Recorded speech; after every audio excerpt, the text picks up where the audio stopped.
Welcome, friends, to Tanked Up, the podcast all about video games and craft beer. One of your hosts, Ben, here with Aadil. Hey! It's a little two-man pod for you all this evening at the beginning of February. It's episode 458. We will kick straight into beers. What have you got this evening, mate?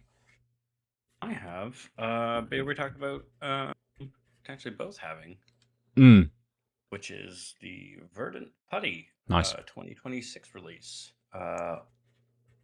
which I think is Putty DIPA 8%, possibly do 6. So weird, I think, is what the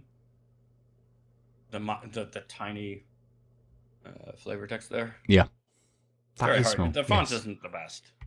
But yeah, that's all you get. But it's Putty. You know it well. If you don't, sure, if you just went to flabs.net or your podcast service of choice and searched on our episodes for Putty, you would find previous years' offerings from Verdant, and so looking forward to it. Yeah, nice. I think we had it last year. I can't remember if we did it the year before, but we've probably had it about 4 times on the pod. I'd say at least 4. I think if I recall correctly, last year it was. I think we ended up lamenting a bit the lack of these types of releases with Cloudwater not doing theirs anymore, although they have now. And that it was a Putty. Yeah, it didn't feel very experimental. It didn't it was like, this is a good beer, but not something I need to have every year.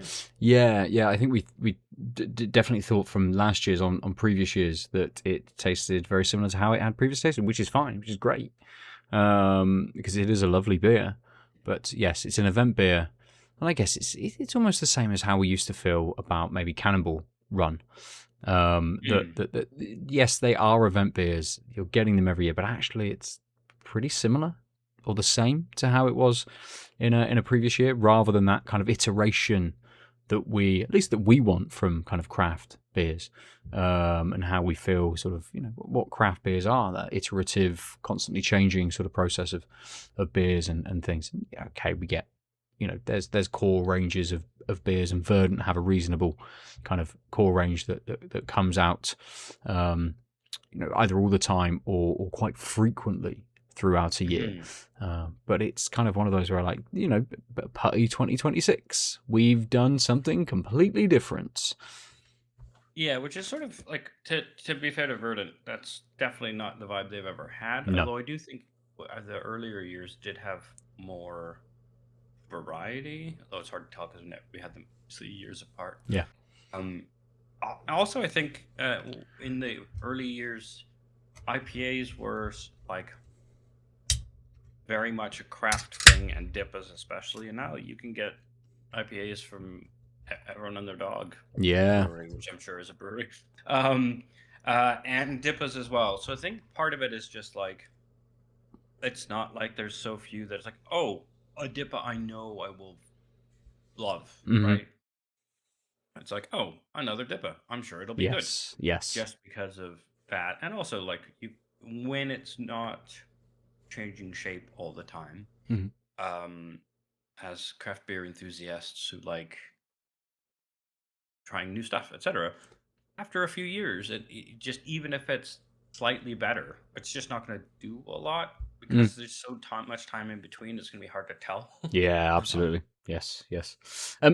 Well, I'm not joining you on the Putty this evening. I went to the shop and they'd already ran out. I don't know how many they had in, but yeah, I was a little bit too late. I think it only came out last week, end of last week, or like over the weekend, early this week, sort of thing.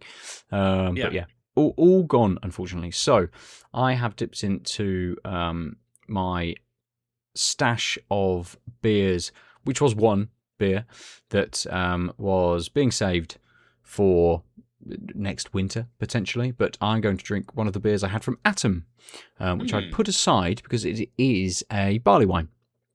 It is Parapraxis.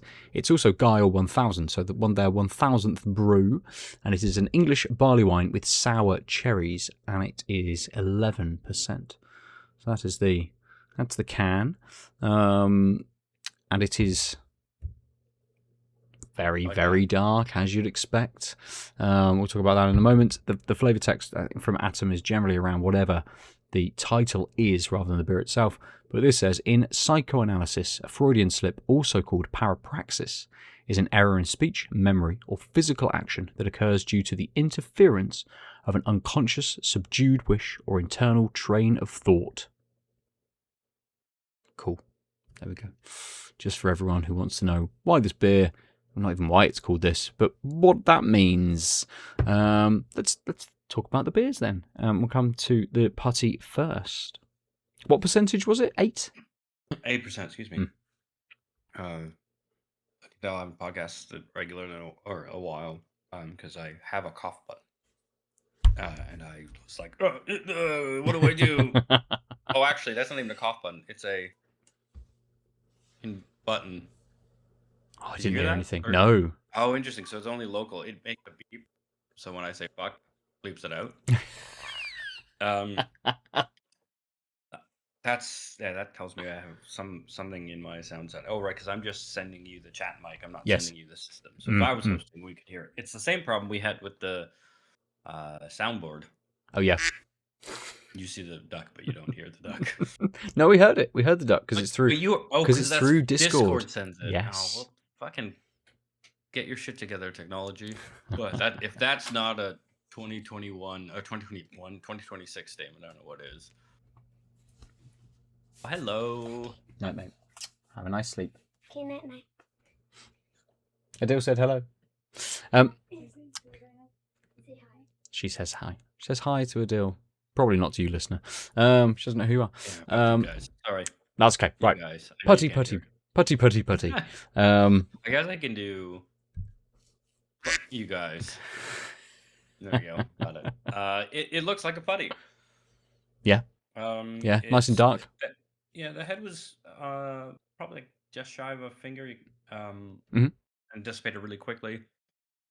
Yeah, very dark. Like it's a bit more orange. Here I still haven't adjusted my white balance to get the beers the right way. Yeah, it's looking sort of a bit less orange, more maybe sort of mango flavor. Yeah, mango actually, juice sort of. Like deeper. Color. It's like over here, it's just a bit more of a ripe mango. I would say. Okay. You know where it gets like that deeper orange. You're like, oh, I gotta eat this. I'm glad I opened this. I gotta eat it right away. Yeah, it's quite light on the nose. Or I'm a little sick.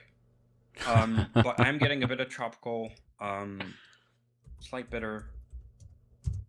It just smells like a Verdant IPA, if I'm honest.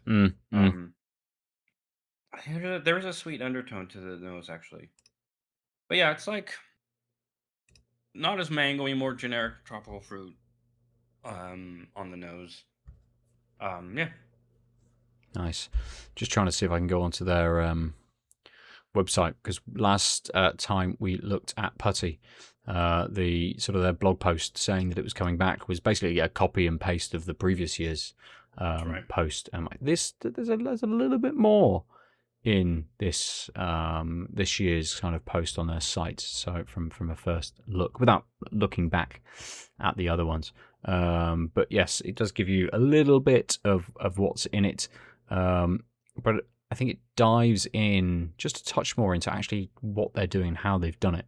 So Galaxy, Mosaic, and Azaka, and then dry hopping with the same sort of with the same hops, but sort of talks about the amount of stuff going in. So it features a malt base of Golden Promise, a higher than normal proportion of wheat malt, along with generous amounts of oats and flaked wheat.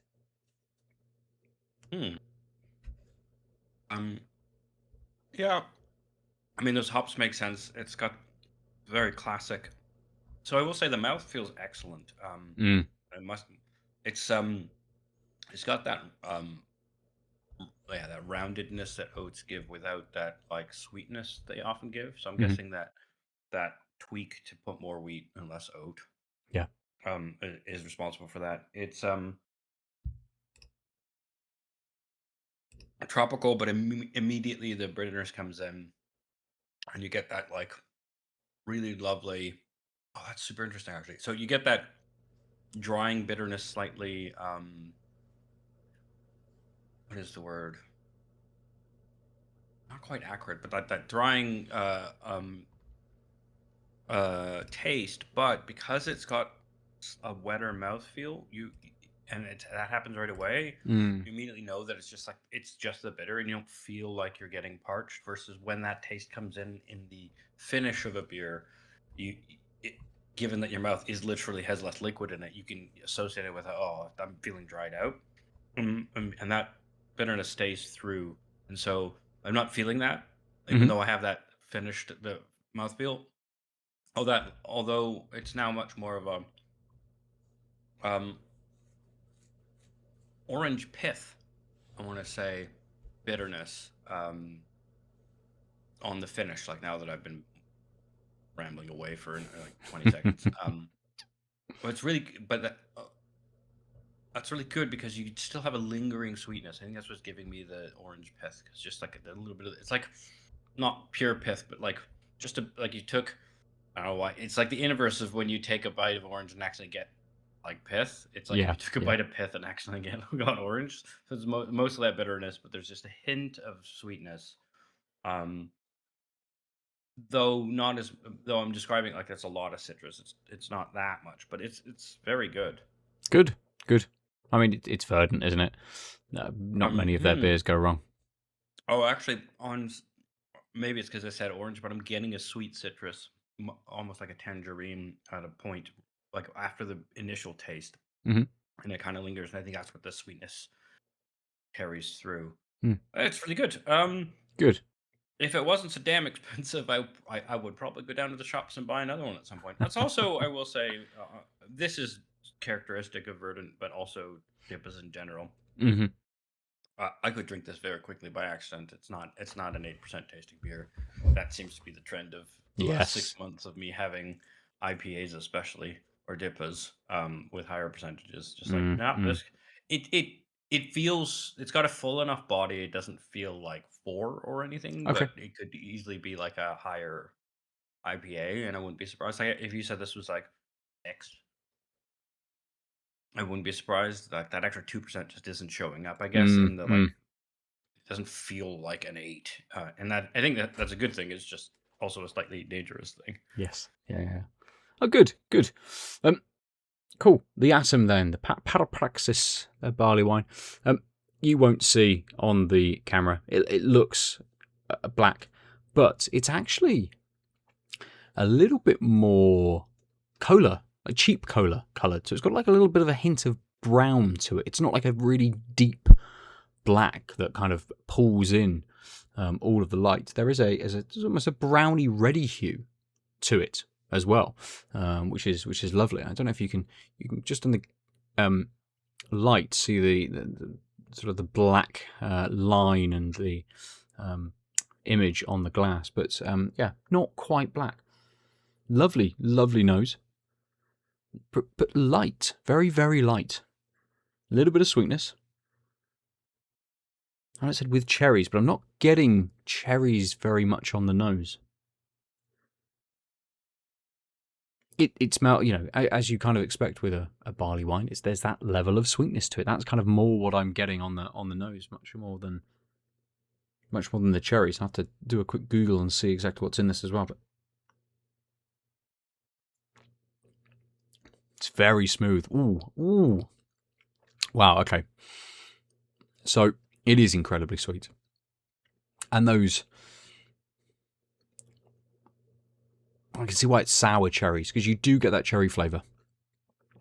But it comes with a slight tartness to it that sits like right on the top of my tongue and sits.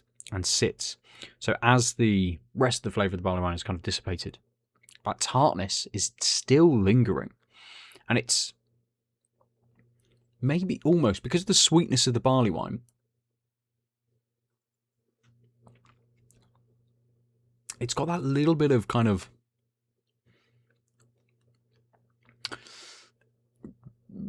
again, cheap cola kind of. If someone said there's no booze in this, it's actually like a cheap Dr. Pepper knockoff. I'd probably think, yeah, I can see that.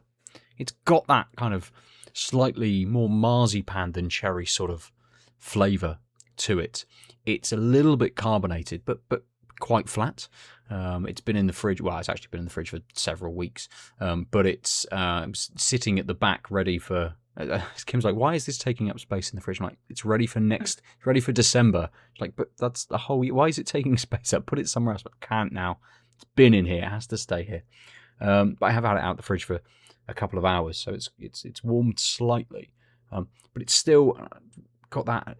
Interestingly, looks like a solid block of colour, but when you're looking down into it and you've got the light, there's a lot of light bleed around the edges. So it's actually, even though it's a lovely mouthfeel, it's very smooth, it's very soft. It's actually quite thin in its body, but yeah, the taste is very nice, but it's very strong. So I think it's kind of one where I've had a couple of big swigs, but actually sipping it is going to be probably a better experience. That means it will last that little bit longer. But it is a big sweet hit that moves into just a nice tart finish. A little bit of sourness just creeping in sort of as the flavour kind of continues on. And it's a little bit dry as well. So kind of a bit mouth puckering. Not in a sour kind of way, but more in a dry sort of way. But because of that sour note, that tart note, it does feel like it's sort of taking all of the moisture out of my mouth. So it's nice, but I will slowly sip it. 11%. I mean, it's a sweet beer. That's kind of all I'm getting. You don't get that alcohol. There's no burn on it, and maybe the tart kind of sour nature of it is masking that a little bit. Yeah. I was gonna say at 11, not feeling the burn is quite hard, right? Absolutely. Barley wines are pretty good about that, but they like. So I know you're saying there's no burn, but does it have that boisterousness of a barley wine, for lack of a better term? I think because the sort of the tart note is so big,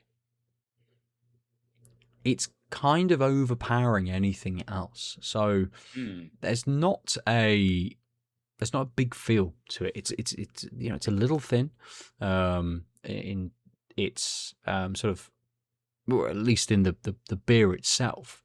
But yeah, I don't really have anything that kind of says barley wine more than a very sweet sort of cherry flavored soda. That's kind of the takeaway from this. And I think if that's what I'd pulled out the fridge and this is what I drank, I think maybe this is a bit too tart. So that's, the barley wine is kicking up the sweetness that little bit. It's kicking up the tartness that little bit.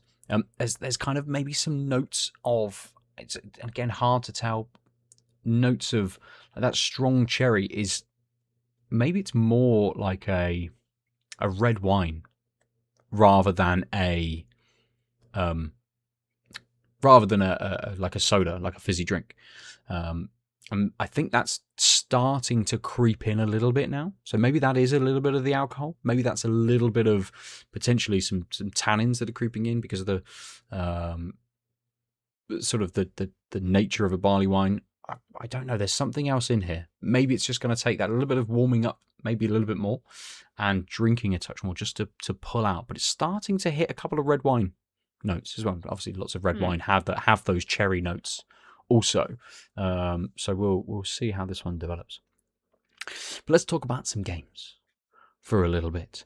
And I mean, it's been a couple of weeks since we've recorded last. I think in our last episode, Lucy had a couple of games to talk about, and we didn't have any games to sort of to pull from. But That's true. I have spent some time with a few games, some of which are kind of worth a note, but not really a discussion, and one of which I want to sort of talk about. But I tried, I got to remember what it's actually called. So on my phone, I saw through Netflix, so something that I could play for free, a is it Football Manager or is it Championship Manager? Football Manager. So it's Football Manager 26, but the mobile version, and it's Sega. So it is their standard series. Like, oh, actually, Football Manager on the phone sounds like a really good, a good thing. I've always enjoyed Championship Manager on PC. I haven't played it for a fair few years. I can't remember when it changed to Football Manager rather than Championship Manager. Right. But this experience is interesting because obviously it's all touch screen, and I feel actually mouse is a much better. You're moving through so many tables and so much data and information that actually mouse is a much nicer way of doing it, because the touch controls can be a little finicky. They can be a little unresponsive trying to move through all of the information. So say you bring a player, their statistics up, you're having to sort of swipe through because it gives you 5 bits of information, and you need to scroll through 10 different pages to see all of the information. So the screen space on a phone is much smaller than it would be on a PC. So you're already going through 10 screens rather than say 3 or 4 that you might have on a PC kind of version. And you try and scroll, and actually sometimes it doesn't want to move. It stays on the screen that it's kind of on. Changing players over. So when you're setting your football team up, you're trying to say bring new players on before a match starts, set your tactics up. You've got to tap a very specific part of the screen, so you can't tap the player's name because that then brings their player card up and all of the information. You've got to tap the tiny little box next to them which tells you their position number, and then tap the corresponding position on the small football field they have in front of you to say where you want them to be sort of positioned and things. And I can kind of get over that. It's on mobile. You can feel a bit frustrated with kind of controls and stuff, but actually that's not kind of the crux of the game. The experience isn't fantastic, but it's not bad. The issue I have is that I played as Man United. Not statistically very good at the moment as a team, especially at the start of this season, when I imagine that's when their stats would have been transported across into this database. But I was losing to a team which I felt this shouldn't have been as difficult as it was for the team setup that I had. And I thought, this is, and it got to half time, and I was losing like 2-0. Nah, I'm not feeling this at the moment. I'm going to turn it off. I'll come back to it. I can change stuff at half time, and I come back to realize that the save state happens before the match. There's no save state during the match. So when I came back onto the game, it kicked me back a few days before the match started, and I'm like, right, okay, fine.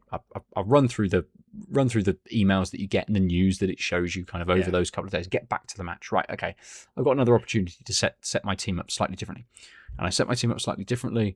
Tried to be a bit more defensive minded, and by halftime, I was losing 2-0. I'm like, this is interesting. Let's do this again and see what happens. And so I closed the game. And I started it again, and I was losing 2-0 by halftime. And I'm thinking, this can't be predetermined. Surely it can't be predetermined before the game starts. And so I played around with it a little bit more. Changed formations, changed squads, a whole different players coming in. And I think I either was losing 1 or 2-0, irrelevant of what I was doing, about 5 or 6 times. And then I didn't change anything that drastically. Probably went back to one of the earlier iterations of the formation and the team makeup that I had. And suddenly I won 1-0 at half time. I'm like, this is okay, cool. It's showing me that it's not predetermined, at least. Yeah. But what are the factors? Fingers on the scale. Yeah. What is happening? Like, is it matchups of players against other players? Is it percentages in certain areas? Like, what are the stats actually, or what's the RNG kind of doing? If it's RNG in the background, to make this. And so I think that game ended 1-1. I'm like, fine, we'll move on to the next one. And I came up against Chelsea, and I thought, well, kind of drawing 1-1 with a much lower team. I'm not going to win against Chelsea. Played the same players, and again, is there any stats adding into consistency of playing with players or anything like that? I don't know, but I beat Chelsea 1-0. Like, okay, they should have been a harder opponent. Then went to play Liverpool, and before a match, you get lots of information. It comes up and says you're quite equally matched. The odds are actually, because they show you sort of like bookies odds, they're actually pretty close to each other. Lots of information saying about how good you are at this and how good, say, the other team is at something else, and how evenly matched you are. Half-time, 3-0 down to Liverpool. Yep. And I'm like, well, I can see, because with Football Manager, whenever there is an important kind of play on the pitch, and again, this makes it feel like there's some level of predeterminedness to it, because how does it know that suddenly this is the play that's going to pop up as a football field with all of the little dots moving around? So you've got the ball, you've got all the little dots moving around, which are the players, and it shows the play that leads to something. So either the game is running the simulation several minutes ahead to know what is happening, to then present, say, a goal or a corner or a foul, the highlights ultimately. Yeah. But I could see that Liverpool playing long ball all the time. Long ball. And so I'm like, cool, I'm going to come out of it's half time, we're 3-0 down. I'm going to come out of the game, I'm going to go back in, and I'm going to specifically set up to counter the long balls. Didn't make no difference. No difference whatsoever. 3-0 down the next game at halftime. And I'm like, there's something in this that just isn't clicking for me. There's something in here which doesn't seem like my choices are making much of a difference. And I ultimately haven't picked it up since. I finished that game at 3-0 and just went, well, what was the next game I was going to play? Something like Brentford. Right, it's more likely that we should win this, but we'll lose 2-0. I'm just not going to bother at the moment. Right. So I put it down. I haven't gone back to it since. But it feels like a game I don't actually now want to play, but I want to sort of experiment with and go into that game and just fuck the team up completely. Play players out of position and with a weird formation just to see what's going to happen ultimately. Yeah. I wonder if it's because it's like... It has to be simpler because it's running on a mobile device, unless it's all going. Because I mean, is it an always-on game? Like always connected? I would think so, but I don't know. I haven't. I would imagine that, like, just so they don't have to have a server making decisions for all their mobile users, it's all just like what your phone is calculating. And I wonder if it's just. I wonder if you just stumbled upon how simple the algorithm is. Yeah, just the limitations of the hardware that it's running on, and the computations that it can do, and how it's doing it. Yeah. Although, like,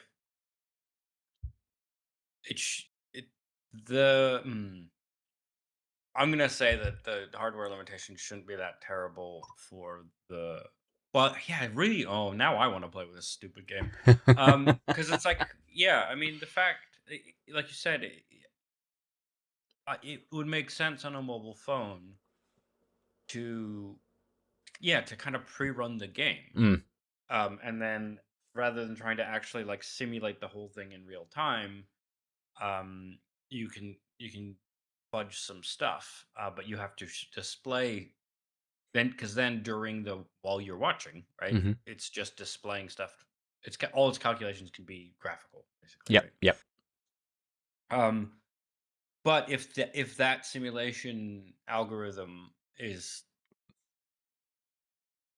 ham-fisted, then every time you reset, no matter what, like then if you loop, no matter where you are in a league or like where you are in setup, it will very consistently give you the same stuff. So the fact that you were changing squads, etc., and presumably the stats that you were furnished weren't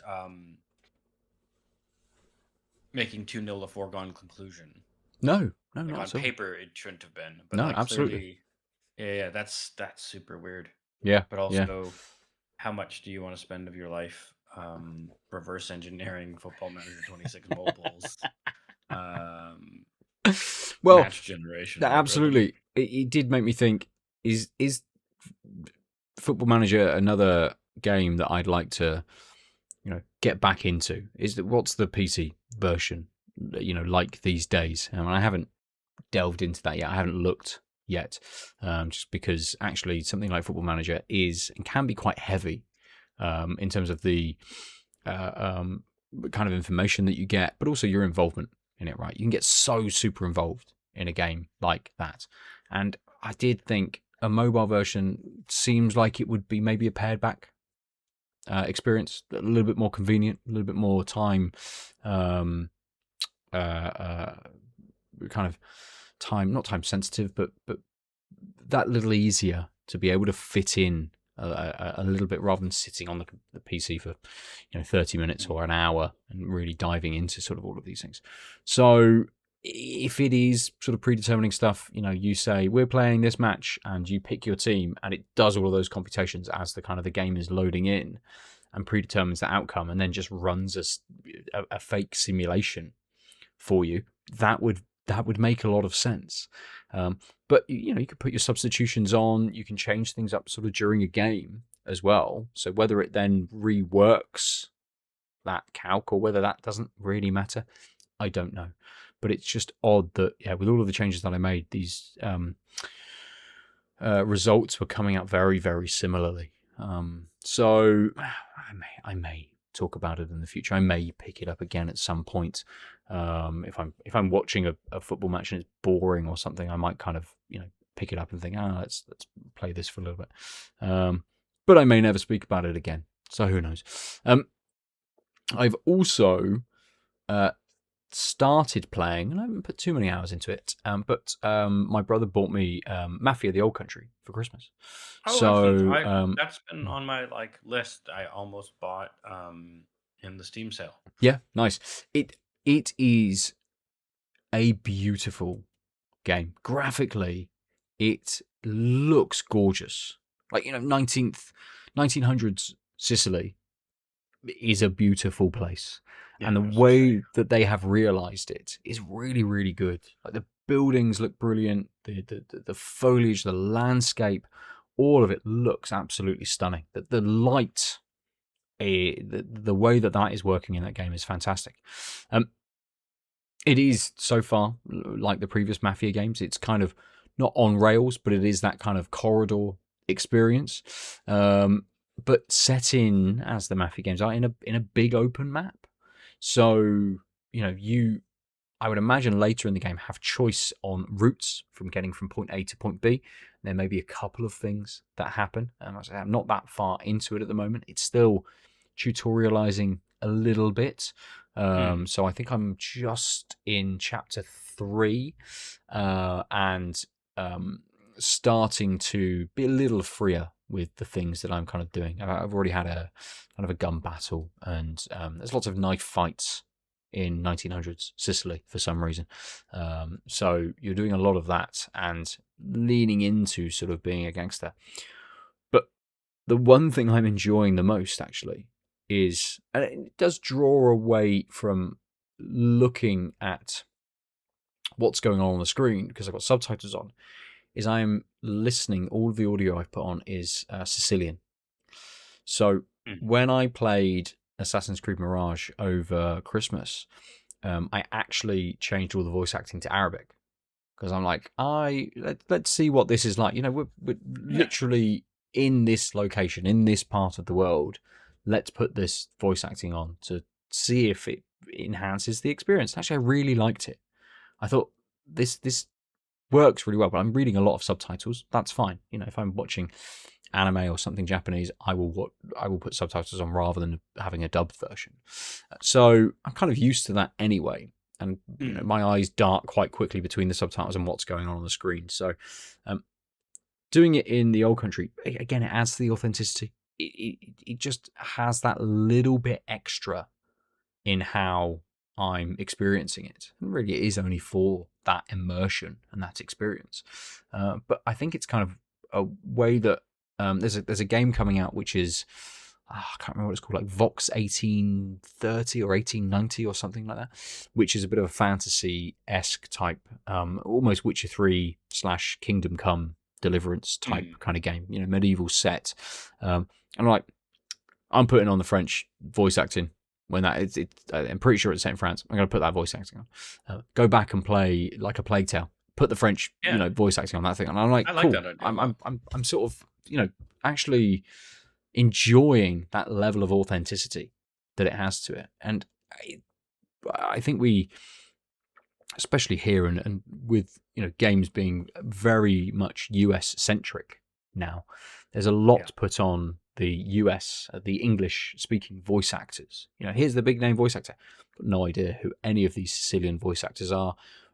I wouldn't know in a JRPG or a Japanese made game probably who 90% of the voice actors are within that. A few people, but it's really good to sort of start to not just have that US centric kind of experience, I suppose, for some of these things, as I'm looking at work at divesting from US based technology companies and things like that. It's starting to bleed over into other things as well. As it should, yeah. I mean, that's super interesting. So as a weeb, like I hate that, like when a cool series comes. I mean, so speaking of, I haven't ever. I don't think because my sister lives in the States. And I've always had her Netflix account. Yeah. I've never actually paid them, but now I feel. But I also don't use it. I haven't used it much in the past couple years. I don't really watch as much stuff as English part of it, but also, yeah, it's just this like I kind of, even though it's technically free, I don't want them like it goes into their analytics, etc. And I just want to not. But when I used to watch Netflix, one of the reasons why I stopped going to Netflix for anime, even if I knew the series was there, was because, well, they didn't have all the stuff, and if I'm going to go to I have to go to a fan site, um, anyways, they might as well just use their like tracking. Oh yeah, because you can say I'm watching this or whatever, and start a show and restart the right episode and all that good stuff. But one of the things that pissed me off with Netflix for a long time would just default to the dub. Yes. Yeah. And it's like, that's criminal. And then like I've met a couple people who are like swear by dubs of certain things. I'm like, yeah, I'm now a much more mature person where I don't judge them for it or will argue about it. I will just say I prefer the sub. And it's one of those things where, I mean, with A Plague Tale, it was made by a French developer. So there is this notion that it probably was mostly written in French first. Yeah. But also, I mean, I've never really thought about like audio as immersion. Like some people. So why I brought this up? Sorry, let me back this up. One of the reasons people argue about subs versus dubs is because the reading takes them out of immersion of watching a movie. And I'm Sure. like, yeah, I said the same thing, but with a snarkier tone. But like, I think for me it would be the same for you, which is like, yes, the reading, the like lack of immersion of the reading the subtitles would not at all be enough to offset the like immersion of I'm in this place, it sounds like this. Yeah. What I'm saying is, all the Lord of the Rings games from now on should be in Elfish and Dwarven and whatnot. Yeah, it's really cool. It reminds me of the was it Ghost of Tsushima that has the Kurosawa mode and the Japanese dubbing, but the Japanese dubbing wasn't synced. That's right. Yeah, Mafia The Old Country is the same. There's no animation for the Sicilian, so I can read the subtitle and they'll say a word at the end of the sentence. And then I'll look at the animation. I can see, oh yeah, they've said that word. So that the animation is all English, English speaking. So, given this is well, I guess I was just say, isn't this all engine generated? But actually, the good cutscenes and stuff are human animated, like completely, like in order to get expressions right. Whatever. Yeah. I think that would be fine. So it's the weird, like one of the things I like about subs versus dubs, I've argued, is that like they are saying the thing, you're hearing the actor's voice, which is weird with video games because it's like, well, that's just projection. It's not the like the emotion and the of the face and the voice are divorceable in video games, but also it's just I think it's weird when you see them on a dub when the mouth is moving and the words don't match. But I think I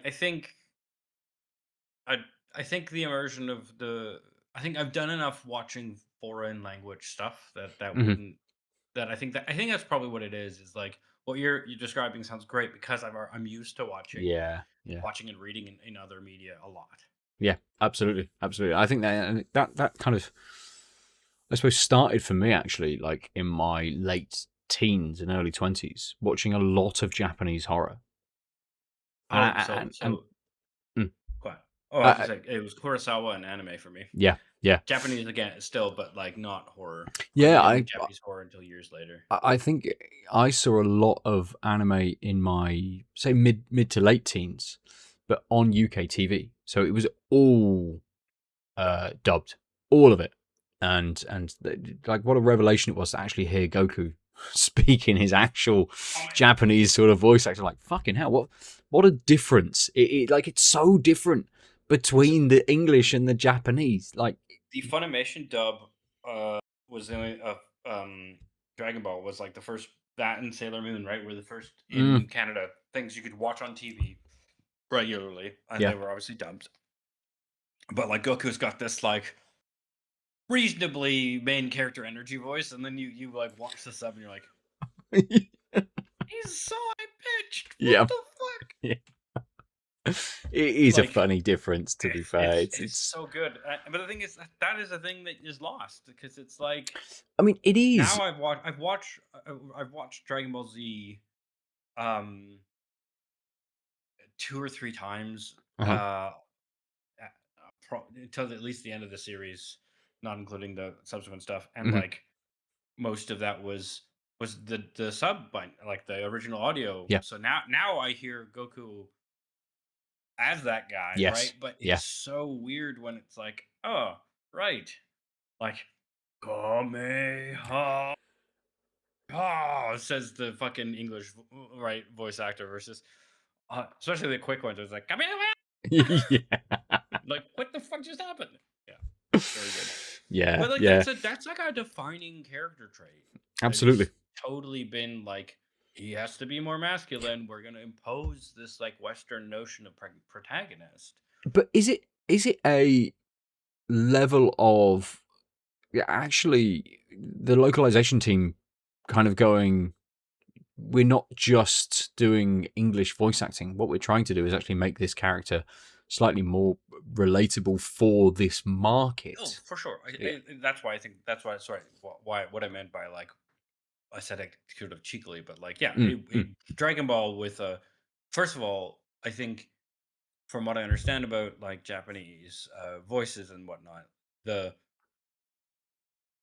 cultural view of someone with a voice like his is not the same as it would have been in North America. You couldn't just try and tonally match. It would be insane. Yeah. Because we have judgments against that for some reason. He says, realizing that both of us have reasonably deep voices.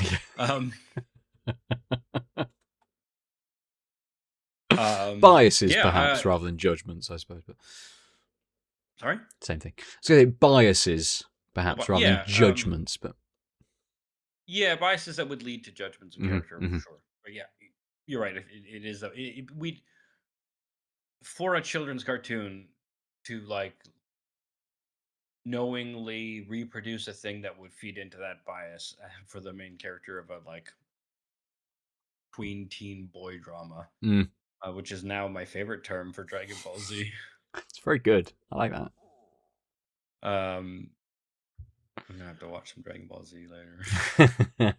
The Cell Saga is so good.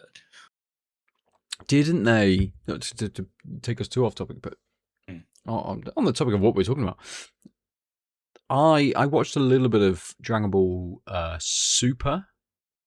No, GT. Dragon Ball GT. Oh, so GT is no longer canon. Yes, and then Super. Because it's insane. Super then came out afterwards, right? Yes, but the creator wasn't involved with GT. It was just a Bandai thing, and then the creator. So yeah, Toriyama came back. Yeah, absolutely. Toriyama came back for Super, and it shows. It does, but haven't they just released the new film, which is actually a Dragon Ball Z film rather than a Super? Like they, for some reason in my head, I feel like they bounce around and kind of just go, yeah, we're just gonna do this now. Yeah, we're just gonna be in this bit of the time period or universe now, and kind of bounce around a little bit, which I like, which is fine. I mean, but it's so hard to know what the fuck is going on with a series like that. What I love about the Japanese approach to, especially like long form shows, first of all, like because of manga and so much anime is based on it, and those are they're like comic books, right? So but because it's such a direct adaptation thing, unlike comic book movies, which are rarely that, you just have a different approach to canon. But because of we want to make a movie, we can't make a movie of the anime. The next chapter of the manga or the next chapter of the storyline, if it isn't a manga already, right? You have to do a thing. So there's this no idea that if it's longer, if you have this episodic television show, these characters are going to do something at some point in time, and it doesn't have to be in line with when we're the release schedule of TV, because that's just not how we can plan the production of the movie. So it's just this happens roughly between this time and this time, but also no one's going to reference it again. It's not canon, but it's your favorite characters in a new adventure, and I kind of like it that way, right? It's like how it's like, except for the big Marvel crossover events, like you could have Spider-Man appear in Fantastic Four, and Spectacular Spider-Man doesn't fucking know he did that, right? But but instead of that, it's like all of the X-Men doing X-Men shit that they won't ever refer to again. I'm looking this up because now I'm super curious. No, I think I'm wrong. The last movie, the last film was from 2022, and it was a Dragon Ball Super film. Maybe it's more in my head. Lots of stuff comes out, at least for our audience, the Western sort of in the US and the UK, a long time, 10 years. Or so after it is actually been released or made. So maybe there's just that time lag in my head as well that's making me think of other things. Well, what it might have been is the fact that the plot of Dragon Ball Super Superhero was Goku, Vegeta, and Broly, who was the antagonist of the first Dragon Ball Z movie, I believe, are training with Whis, who was a super character, Piccolo and Gohan, and defending the Earth from the Red Ribbon Army, who was mostly in OG Dragon Ball. In OG, where they're training, it's all nostalgia bait. The movie. And again in Dragon Ball Super, Broly, which came out a couple of years before that, Broly is the antagonist, and obviously was an antagonist 15 years ago in the Dragon Ball Z films.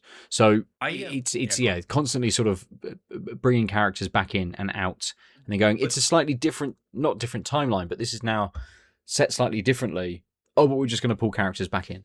And I suppose maybe it's, watching that film and going, sorry, go on. I say, do these characters, is this such a separate thing that in Dragon Ball Super Broly, they're like, who's this guy? We've never seen him before. It's that kind of, we're just telling a story. Here's some characters, enjoy it. Like, rather than a continuation of of Broly's character and that kind of timeline. Yeah, I wouldn't be surprised if Dragon Ball Super Broly does not is Brawly's. It's the same origin story, but something happens to him, and it's not the Brawly from the OG film because he doesn't get killed or whatever. Like, yeah, movies. I mean, this is what the movies do, right? Like, because they're this like, it's another lap for a popular thing, right? And Yeah. so, that's why, like, in fact, if you just like look at the Dragon Ball Super, Dragon Ball movies, rather, it's like the last three were Frieza, Brawly, and then the Red Ribbon Army. Like those are just like Frieza's died so many times, but yet, I bet they used Dragon Balls to bring Frieza back in the Frieza movie. Oh, absolutely, of course. Yeah, but like, yeah, because Dragon Ball 19, Dragon Ball Z Brawly's Second Coming. So there's the Brawly movie, and then there's the Brawly Second Coming movie, and then there was Bio Brawly because someone made a clone of him because he was dead. So I'm assuming Dragon Ball Super is the OG Brawly, starting at like Brawly existed here. He's a known character, but we're gonna just do this with him instead. Yeah. Like the weird thing about doing movies that way is that they each spin their own new like non-canon timeline. Like the movies aren't, unless they're direct sequels. Like I'm sure Brawly's Second Coming is a pseudo sequel to the legendary Super Saiyan, but that's because they chose to do that because they could, because the original Brawly timeline isn't really part of the Dragon Ball Z timeline. Yes, but they can just as easily not do that because there's no cultural notion of Dragon Ball of like anime movies having their own continuity. They're always bubbles. Unless something super accessible, and they might make a second, like a sequel to that, but then it'll be very obvious. Which I think is a good way of like going canon. No, absolutely. I think actually this kind of way of sort of stating canon kind of is, but it isn't a thing. This is Goku. This will always be Goku. This is canonically Goku. But use him how you need to within the story that you want to sort of set up, kind of thing. It kind of, I like it. I think you can get away with that a little bit in manga and anime than you would do. You know, we have it with the reboots all the time with TV series and movies over here where characters go, oh look, it's James Bond. It's now just this person, and it's the same film again with some slightly different things happening, and maybe this bad guy's brought back in again. You know, we're starting to see that a little bit more with the franchises that more Western franchises. As I realise, we've gone very, very far off topic, but in a very good way. Yeah, it's not like I have a game to talk about. Yeah. Well, I was actually just looking, and I think perhaps we haven't had a Dragon Ball game since the 2020 game. Oh, there was a fighting game last year. Oh, was there? May have been maybe 2024. It was like the Budokai another Budokai series of games. So it was another like 1v1 fighting game. Geikishin Squadra? God, fucking no. Dragon Ball Geikishin Squadra is Dragon Ball's first team-oriented free-to-play game, September 10th, 2025. Oh no, not that one. Not that one. There was a Dragon Ball Sparking Zero in October 10th, 2024. Oh, that's the one. Yes. Which was like again spiritual successor to the Budokai series. Yeah. I did like the OG Budokai. I did as well. I think it's one where I think I liked 3 more than any of the other ones because was it 2 or was it 3? So in some of the newer games, you can pick Goku, or you can pick Super Saiyan Goku, or you can pick Super Saiyan 2 Goku. And I can't remember which one it is, but in one of them, you just picked Goku. And actually, in battle, you were powering up and then transforming through the different levels. Yeah. Right? That was brilliant. And I'm like, well, why would I just be, I can play Super Saiyan, 4 Goku. I might as well just be him. Why would I just be normal Goku when I'm fighting all of these other sort of people? This is the same problem with the DC fighting game where the premise was there was a magical bad guy, so he nerfed Superman because otherwise, what the absolute? I guess that was it a separate game or was it just the Mortal Kombat tie-in? I'm thinking it's the same movie. Injustice. Yeah, Injustice. That's what Yeah. Yeah, it was by the Mortal Kombat team, right? Yeah. Was that what it was? Yeah. Yeah, and it was like, I get it, but also, but like, yeah, like if the roster had Super Saiyan 2 Goku, there is no reason to play like in the real world, Mhm. right?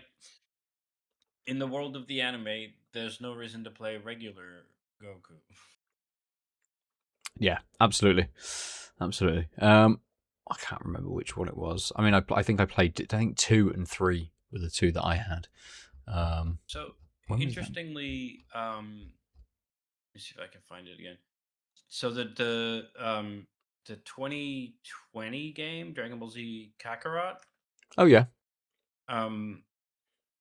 Which is it has released a DLC as of January 14th with mixed reviews, 27 of them. So you know that they're very happy that there are people are buying this on Steam. Yeah, Dragon Ball Z Kakarot Daima Adventure Through the Demon Realm Part 2. So they like planned a shit ton. And they have been doing it, to Bandai's credit. But like this is a plot anime plot based Daima is the, I suppose, the most recent run of the manga and then an anime, which I think again was like a couple of years ago. So even after Super, but I'm out of touch. I didn't know that was. Haven't watched any of it, so I do not know. There you go. Just looking at the Wikipedia page, Dragon Ball Daima is a Japanese anime television series. Oh, so actually, it might not be even a manga. Maybe it's just. But it's not a Z. It's a. Oh, it's set between Z and Super. Yeah, and it says it's the sixth televised. And this is from Wikipedia. Sixth televised animated installment of the Dragon Ball media franchise, and the second and last. So, been written by franchise creator Akira Toriyama. So that aired from October 24 till February 25. I didn't know it existed. Yeah, I've not seen it. I knew it existed, and that the DLC that you've just mentioned is referencing characters from that series. I suppose potentially with the death of Toriyama, will they ever make any more? At least Daima, will it be again? Will there be another Dragon Ball something else taken on by someone else? We know how GT was received, so who knows? This might be a good place to finish Dragon Ball chat, perhaps. Yeah, this has been Dragon Balled up. If you ever have a hankering for Dragon Ball, I will say watch Dragon Ball Kai. Versus Dragon Ball Z. Yeah. Which was the some more faithful to the manga and mostly anime filler cut version of Z. So I think they did do re-records on some of the stuff that they had been not in the original Z, but it also just is shorter. Nice. And there's no reason to not, because yeah, it just cuts out. Even that still has the very like quintessential episodes that people make fun of anime for, of just like see us next week. Still not done powering up. I mean, my hair might have grown slightly more, but it won't be up here and flowing. That's a few episodes away at least. Oh man, do you know how long it takes for Goku to stop glowing pink and get his blonde hair? That's like hundreds of 100 plus episodes. And then it turns out there's like 4 versions of blonde Goku. Yes, there are. Until he turns back into brown-haired, red-furred Goku. Oh. Is that Super Saiyan 4? Yeah, I think so. Yeah, because it's... Yeah, it's Super's version of Super Saiyan, because GT's Super Saiyan 4 is the go regrow your tail and become a giant fucking ape. Yes. So what's I have to say? Super Saiyan. Now we've gone down the rabbit hole now. Super Saiyan forms. Super Saiyan forms that we need to know about. Just before I move on to the final game, I'm going to talk about. This is from DragonBall.fandom.com. There is, oh Jesus Christ, a lot. There's a lot. That's all we need to know, because obviously all of the Saiyans can then level up in these kinds of ways. Oh my god, this is such an in-depth article. I think the problem here is. Oh no, yeah. So there is Super Saiyan, of course, the standard Saiyan transformation. Yeah. Super Saiyan 2, the second Super Saiyan transformation. Super Saiyan 3. The third Super Saiyan transformation. Super Saiyan 4, which is the Dragon Ball Daima incarnation of the Super Saiyan 4, is a direct successor to Super Saiyan 3. So maybe they've rewritten the monkey version where he gets his red fur and his dark hair again. There's then Super Saiyan Rage, a powered up version of Super Saiyan or Super Saiyan 2 forms. And then Super Saiyan Berserk, a Berserk version of the Super Saiyan forms. So maybe it's been rewritten a little bit. I think SS3 is the it's the big hair. Super Saiyan 3 is the big flowing, massive hair. Yeah, and then so I don't think the current. Like, I think SS4 was only ever in GT, and that was never replaced. Right. But then SS3 was in Z, right? Yes. And then, I think so. It's in Daima, which makes me. Yeah, it was definitely in Super, right? Because he goes. So I've never seen Super either. Oh, it's fun. It's fun. I watched it the other year. Yeah. One of the things I was going to say is looking at these wikis and realizing how long ago Dragon Ball Super was, because I was like, oh, this is just wrapping up. I'll start watching it. That was 2018. Probably 2019 when I watched it, but it's just like, oh god. Yeah. Yeah, Beerus is a fun character as like a villain and then not so villain. But yeah, so I don't think so.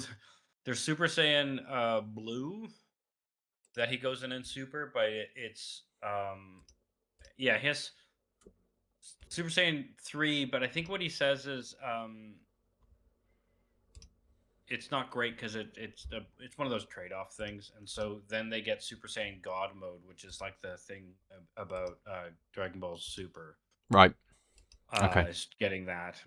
There's Blue in God, I think, but there's no longer 4, I believe. Sure, I mean, because it changes slightly with the fusions and things as well, doesn't it? And actually, sort of, if it's Vegeta and Kakarot, Goku are fusing what's their Super Saiyan sort of level. So there's so much Dragon Ball stuff that you can kind of get into, which is great. So I don't think the mainline continuity has the tail regrowing. So it yes, but in Daima, it looks like Super Saiyan 4 is a very similar appearance to what it was in GT. So he's still got the red fur on his sort of shoulders and back and torso. But he's got red hair rather than the black hair that it goes to in. But that's also GT. Super weird because it's in between them. So does it? So we gotta stop. Right. The final game I want to talk about. I want to hear yes, about I do. Yeah. I do. And we'll talk about it more because it's a game that has absolutely captured me and has enthralled me entirely, which is Cairn, which is the climbing game. I bought that because nice. Yeah. I mean, it is an equal level of joy and frustration at the same time.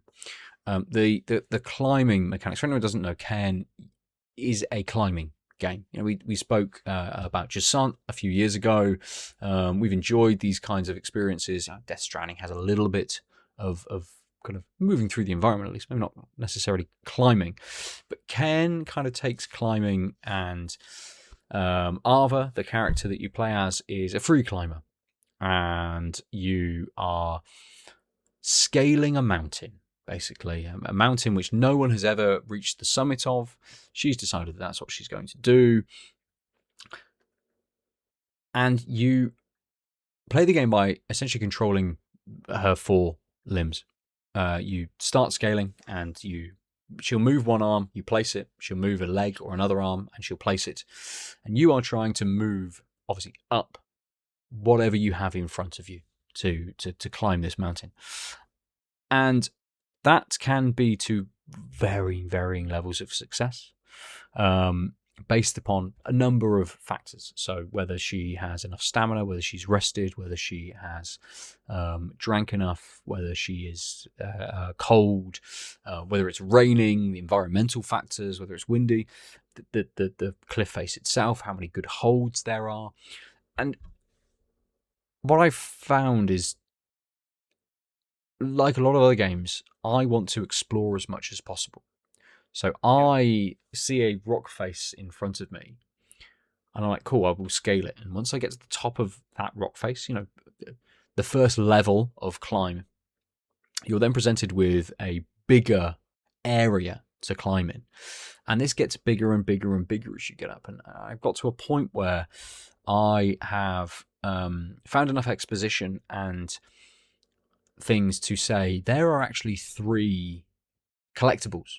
In this section, there are 3 collectibles, and they actually create a doll. So the troglodytes, that are the people that used to live on the mountain and had a culture on the mountain, they're very good climbers, and to test their children and for a coming of age sort of ceremony, they put dolls up on climbing faces. And so at the moment, that's where I am in the game. I am getting the 3rd part, or the first part, because I've got the 2nd and the 3rd.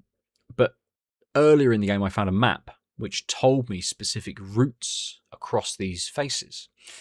And what is nice is that whilst you are stood in front of, and whilst you're climbing, actually, you can kind of go into like a survey mode where the camera will zoom out. And if you found these maps, it will chart the route kind of roughly on the cliff face, the rock face for you. And so I can then go, oh, that's a blue route. It's supposedly easier than this red route or this purple route over here. That's the thing I'm going to try and attempt first, just to see how well I do. And as you're doing it, you can drill self-screwing pitons into the wall. So actually you can get a specific way up, you can do that, and then you can rest slightly as you sort of belay off. And then you can start climbing again.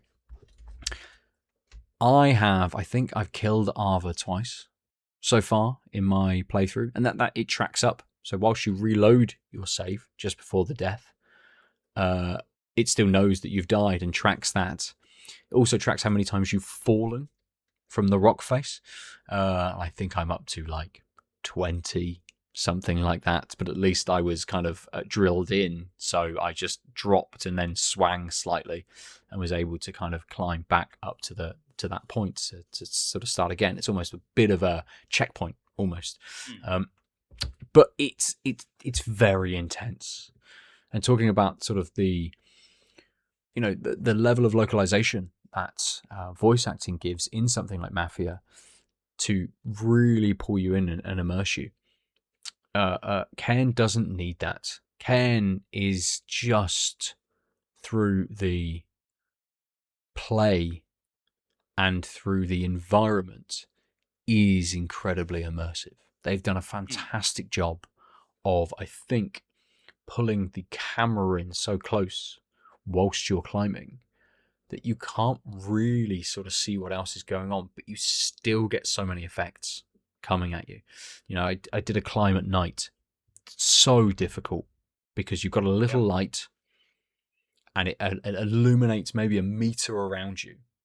So you're like, I can't chart where I can't see where I'm going. I can guess that there's another hold here and there's a crevice here, so I can actually move along sort of this and put my feet here and do this.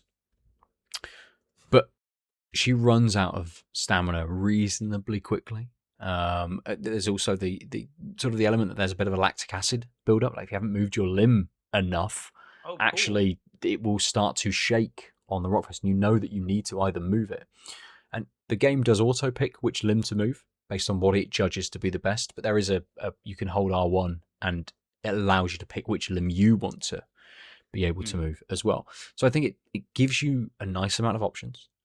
It can be a lovely, calm, very cathartic experience. I'm gonna climb this. Amazing. I've made it to the top. I've filled my canteen. I've drank. I've sat in my bivouac and cooked some things that are going to make me warm again for sort of the next climb, or give me a boost and focus me in for sort of the next climb. But it can also be incredibly tense when you're on the rock face and all of your limbs are shaking because you're ultimately you haven't got any really good holds. It's so good. It's so good. But I've got to play it in such small chunks. I can't sit for like 2 hours and play. I'm like, I played half an hour. I've got to stop. I've got to a bit that I can save it. Cool. I'm going to stop here. I'm going to just go and play Battlefield again and shoot some people for a little bit. Like it's so intense. Yeah. Huh. I mean, as someone who my first job was climbing instructor, just the first time I saw a gameplay video of it, like she moves like a climber, and it like I've seen like some bits where it's like, okay, so this is like weird, like click to magneting, like, oh, it's chosen this limb and it's doing this insane thing, like crossing a leg across. But overall, it just looked like competent. Like, yes, this is the most fluid movement. But also it's like, no, you're. I like my eyes glaze over normally when in climbing games because they're just like, it's just. Yep, absolutely. No actual like texture to what you're climbing, and this seems like a game that's all texture, and the fact that there's a mode where you can choose, but that it's not built around that, so you're not like playing a like QWOP the climbing game in the sense of like that would be so like the mental load of like, because thinking about climbing is you think about it and your body just does the thing. That's how human. But if you had to actually sort of essentially like click and drag each of your limbs to test a hold and feel its balance, like, that would be not fun, right? Absolutely. It would be really taxing. And it really does seem like this game has found the balance on Nintendo. Yeah, no, I agree. I agree completely. It is fun. It is fun, and it's very satisfying when you've sort of made that climb, and you've got to a point where you can just rest for a little bit, or again, there's the sort of you make the climb and you're suddenly on the plateau, and you can do the couple of things that are around that sort of thing. And there's enough stuff in the game as well to make exploration fun. Enough sort of exposition, some collectibles. I licked a frog, and it made all of the walls colorful, so I could see all of the crevices and things were like highlighted. But Ava felt like she moved a little bit slower, and they're not just highlighted, but they cycle through colors as well. And that lasts a couple of minutes. So they've taken some liberties with it, but the balance is definitely really, really good. And I think it's a game where, although I'm playing it in short bursts, I want to get to the top of that mountain. I don't know if I can, and I don't know if I will, but I want to do it. Even some of the simpler or the at least graded easier climbs I have struggled with, where I'm like, okay, this is a blue route or a red route, on the easier half of the kind of, I think, 7 or 8 different colored routes, and I'll get to a point on that route and I'm like, this is just a sheer face. I can see where the next hold is, but somehow I need to get from here, Arva's entire body length up again. Yeah. And so, do I scrabble as quickly as I possibly can? Do I apply some chalk to my hands, which gives you a little bit of extra grip? Do I check my stats and make sure that I'm okay before I sort of just get up this bit? Bang a pit on in and just be ready to fall several times whilst I'm working out how I'm going to kind of do that. And actually, probably moving around the rock face slightly so I can hold around here and then hold here and sort of shimmy up rather than trying to scrabble up the face is probably a better option. So I think the game is forgiving enough in that sort of sense as well. But there is a way to maneuver. There is a way to kind of get up, but you may take several tries working that out. Right. And it's one of my deaths was not frustrating in the frustrated with the game. A tiny little climb should have been very easy. Didn't make a hold. And that's maybe a little bit of an issue with the game. I'm like, that her hand's floating here and there is a crevice that I could hold.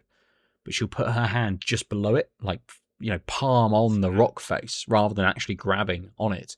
I haven't quite, there's a little bit in that movement that isn't quite nuanced enough. But small climb, really easy.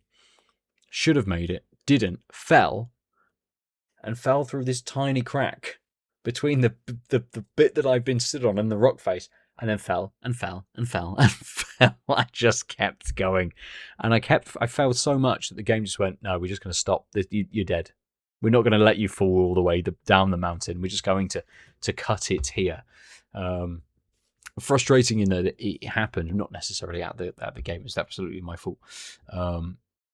But it's entertaining, at least, as well, when you do have that death. Because Ava will just ragdoll and just bounce that little bit, as you would imagine a body does as it falls down a mountain, I would suppose. But I'll keep playing. I know Lucy was sort of looking at playing as well, so maybe in a few weeks' time we might sort of all have had an opportunity to talk about. To be honest, that might be enough to make play a game. So were you playing on Compy deck?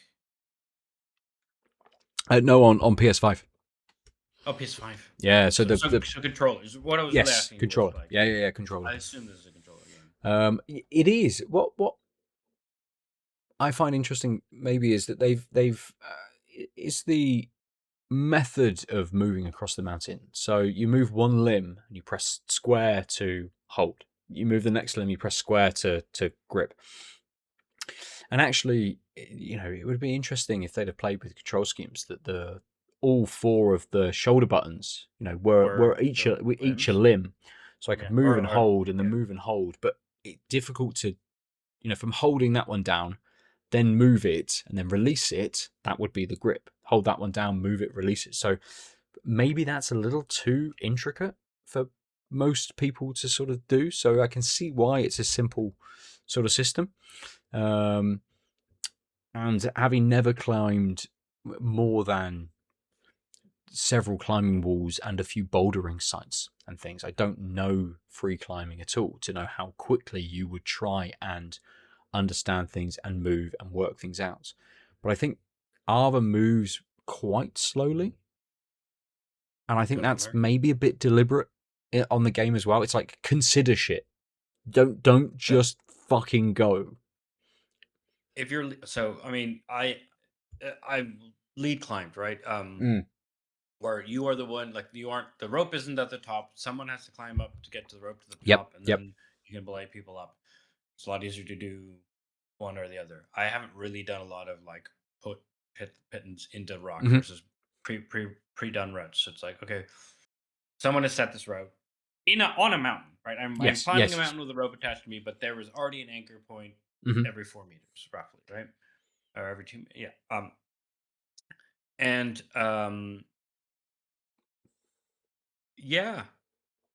you could fall. Take your fucking time. That is correct. I mean, there are certain moments where you look up and you see the way to do the next. So the skill is like, oh, if you just do one move ahead, you can get into weird positions because you might go on the, like, right. So you sort of look up and you're like, I'm pretty sure I want to do this, whatever. And then you concentrate on how do I do this with the least amount of effort and the most like fluid motion. But then there'll be a moment where you're like, the way to do this following move is with inertia. Yes. Right. And then that's when you start knowing you need inertia, and then you do multiple moves in a row. Or it's like the next, or it's just like, this is a dynamic move, right? Like where I'm going to jump. Yeah. Essentially.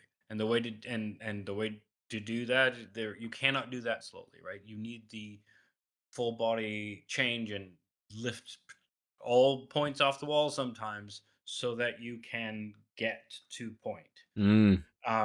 I'm curious about how much dynamic movement is in the game. It seems much more like methodical climbing, Yeah, and I think absolutely. There's not much dynamic movement. You can, when you're stood, not on the wall, you can do a short burst run and a jump. So if there is a gap, but you have to be on foot, so you could run and then jump onto the wall and grip on. But there's no like, so she'll back, weight transfer, throw yourself. No. She'll lean. So if you've got, say you want to lean up on the left, if you've got a trailing leg, she'll kind of take the leg off and then reach at least. And there's some of that, but there's no cool. I'm holding here. I'm going to set down and pull and put and push myself up to grab the next one. There's not that level of movement in it. I'm really happy about that because that's one of the things that, like, you normally in climbing, especially if you're like leading or whatever, because the chance of failure is much higher, but also because when you do that type of climbing, it's more endurance. And so that's just like not good use of energy. But most climbing, especially in video games, is the dynamic stuff because it looks cool and flashy. Yeah. And I'd rather, like, a good climbing game not having that in is actually a better thing in a certain sense because, like, it's a video game. If you know you can do a big dynamic move, you're gonna like want to do that more often. All the time. Absolutely. You punish the player for exhausting themselves without them realizing it, right? Because it's just like, oh yeah, you've used up. You're like, oh, I don't know, I was just climbing this. Like, I only got 3 pitches up because you were just doing the dinos the whole time, but not realizing that, like, how bad that was. Versus just not having that minimal but sometimes very important moveset in the game, I think is probably the right choice. Yeah, I'd agree. I think it would have been much more difficult to try and balance that with everything else, especially as the mountain seems so well crafted as well. You know, they've really thought about the routes kind of moving through, and you know, you can bring up your map and go, shit, there's 5 different routes here of a varying degree of difficulty. What level of challenge do I want to move up? At the moment, I'm choosing the easiest level of challenge on every single climb because I'm not a crazy person. But you could very easily see, like, oh, good, there's a white route here. It's like one of the highest levels, and actually you can see all of the inversion that you have to do, sort of, you know, across this route. And I'm like, no, thank you. I see this. I see they're almost steps going up. I'll do that one, thank you. Yes, just the nice easy climb at the moment. I can imagine that it's going to start to get harder. I've hit the point where temperature has started to become a factor as well. So as you're climbing and you're exposed, and the wind starts to whip across, you know, that temperature starts to drop a little bit, and her temperature drops. And there are mechanics around passing out because you either haven't had enough water or your temperature's got too cold, and you may just be hanging on the mountain. You know, she has passed out because I think once because I fell too far. So there's a secret kind of cave that I found, and actually I had a horizontal climb across a wall, and I got about 2/3, 3/4 of the way across and fell, but I anchored myself at the start, and so just swung and just bashed into the wall and just knocked her out. And then it's like, cool, like 4 hours have passed, and now she's woken back up. And now you've got to just have a drink and reset yourself and rest and get your stamina back. And then now you can attempt it again if you want to. And I was luckily enough, I was like, I could see where I made that mistake. Because again, you can review it. So you can zoom out into that like survey mode and bring up your climb as well. And it will show you kind of where you've climbed and then where you've fallen. So you can go to that point, zoom across to that point and go, okay, I can see where that hole would have been. I can see maybe if I was, a foot higher and holding here, it would have been easier to reach the next one. So it allows you that level of surveying the route, which obviously you don't really get in a real situation. It's much more kind of, I guess, on the fly whilst you're moving across the mountain face to go, oh, this is here now. Okay, I'll go this. And as you say, if you make a mistake, you climb slightly the wrong way and go, there's nothing else here. I'll have to backtrack and then go up a slightly different way. Cairn kind of at least balances that level as well. So you have that ability to sort of strategically look beforehand and chart ahead a little bit. So yes, I think balance for all of the uses of the word with a climbing game, balance is the key to Cairn, definitely, and why I think it's very, very successful. But let's talk about it when we've all had a go at it as well. Yeah, I'm literally, I opened up the Steam and put it in my cart. Nice. I think it's still like 10% off. Yeah. Like nice. $22.50, I think. Cool. Like, yeah, that's a game I don't actually want to buy on sale. It's a small developer. Yeah. It's a really cool thing. It's like one of my previous lives was about this shit, right? Take my money, please. No, absolutely. I think as well. I played Fury, which they made as well a long time ago, but about 10 years or so ago, and Haven. And I think Fury was a PS Plus game, and I think I played Haven through Game Pass. So I don't think I've ever bought a game from them. No. So I'm like, cool.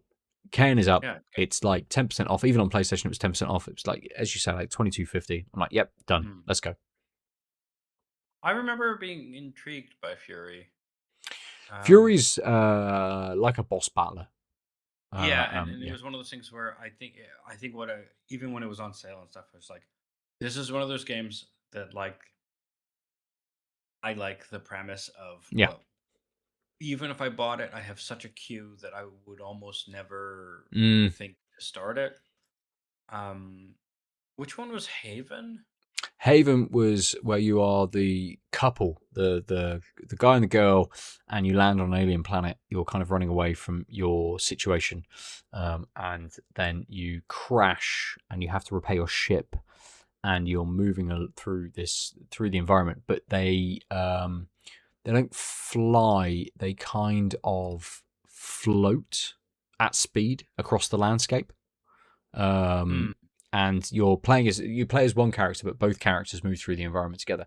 And it's more of a platformer, but a narrative sort of platformer, really. Very, very good. I really like that game.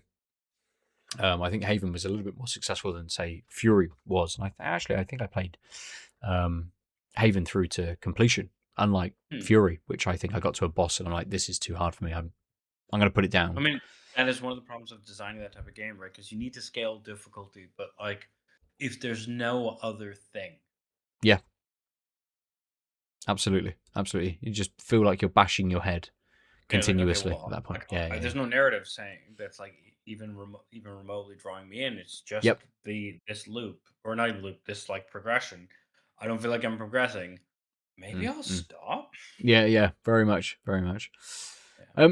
Cool. So for people who don't know, that's the Game Bakers who've made all of those games, including Cairn. A good place for us to finish this evening. We will return to beers. Aadil, your beer. How did you feel about it? Have you finished it? Was it as putty? It was putty. I will say, I think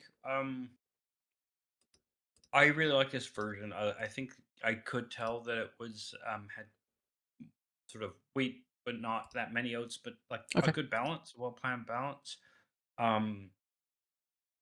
I think the finish had some stone fruit that I don't think I mentioned, and I think I just said bitter, but obviously it's putty, so we all know that. I mean, piney resin is bitter. It's a mango somewhere. Yeah, I mean, I already mentioned, I think, the mango tropical flavors, but like, I just, brain was like, I don't think you mentioned these things. Okay, we'll bring them up later. But I would have this again. I think this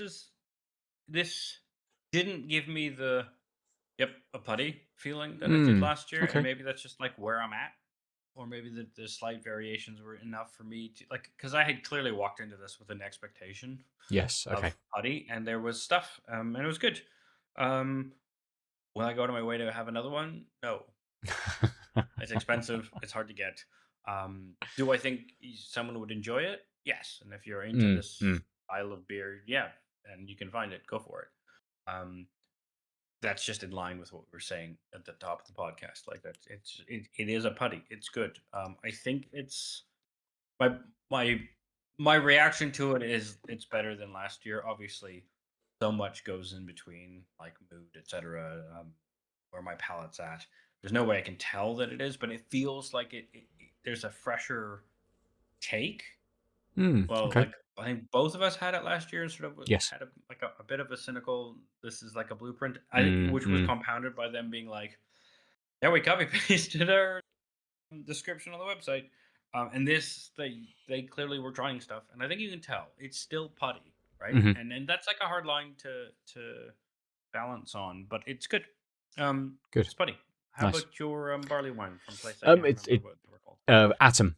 Right. It's lovely. It's very nice. I think it smoothed over a little bit, and as I sort of ended my initial chat on starting to get those kind of slightly red wine notes, it does get deeper as it's sort of warmed and I've drank it more. It does have that level of depth to it. It's not just cheap Dr Pepper marzipan flavored kind of beer. It's maybe I should have had it out of the fridge for sort of more like 4 or 5 hours rather than maybe the 2 that I had it out, because it was definitely better at a slightly warmer temperature. But it's soft, but it's bold in its flavor, and I think that cherry is working so super hard in this beer. You're getting a lovely sweetness. You're getting a little bit of a fruity sort of berry note in there as well, which I think is what was giving that kind of red wine sort of feel to it. But also that tart, sour note. It still worked, even in the back half of the beer, it was still sort of there. It's only maybe the right towards the end of it that I started to acclimatize to it. I mean, it's not quite as prevalent as it previously was. I've got used to that kind of level that it's pushing now. But I probably haven't sipped for 5 or so 10 minutes, and I've still got the aftertaste here. It is a long-lasting beer. That's good. Very dry, but lovely. Really, really nice. And I think from my initial taste, I would probably have it at more like 8 to 10 degrees rather than maybe 10 to 12 degrees rather than maybe the 8 that it was probably at when I kind of drank it. So definitely slightly warmer is better for this, chilled perhaps. But lovely, absolutely lovely. And it just makes me think, I bought this because you drank a barley wine, and I'm like, I haven't had a barley wine for ages, I need a barley wine. And looked, and I'm like, oh, Atom have got one still. Great, let's buy some beers from them. I need another barley wine. So I at some point this weekend, I will be searching for barley wine and seeing who has one available, and probably buying a bunch of beers from them. Whether I'll drink it on the pod, whether it will replace this one in the fridge ready for Christmas, who knows? I'll probably just drink it straight away. But there we go. Cool. That's it for us this week. Thank you for joining us. You can get us on a lot of the things: Blue Sky, YouTube, the internet, and etc. Out of Lives, on all of those things to find us on YouTube and on Out of Lives. You can see our faces, see the beers that we have been drinking on the video version of the podcast. Rate and review us on your podcast service of choice. I am Nova47 on Blue Sky. Aadil is. Damn, New York. We share and post things we enjoy, not just video games, not just beer, other stuff as well. We're also sort of on Instagram, although I haven't been on it for a very long time. Yeah, I should take a look. because I was actually thinking the other day maybe we should get back into the habit of taking pictures of the beers. Yeah, that's a good idea. I did do a few over recent episodes. I didn't do one tonight, but I have done a few over recent episodes. Yeah. I mean, I don't know why I haven't shared them. It's time and effort, isn't it? If you take the pictures and send them to me, I can take on that. But now, inside baseball. So, but yeah, I can fit that in. So nice, good, cool. We'll start doing that. So, Tanked Up over on Instagram, whereas we're out of lives now on pretty much everything else. Yeah, fun, good. That's the end of the episode. We will see you soon. Thanks for joining us. We've been Tanked Up. Goodbye. Ciao.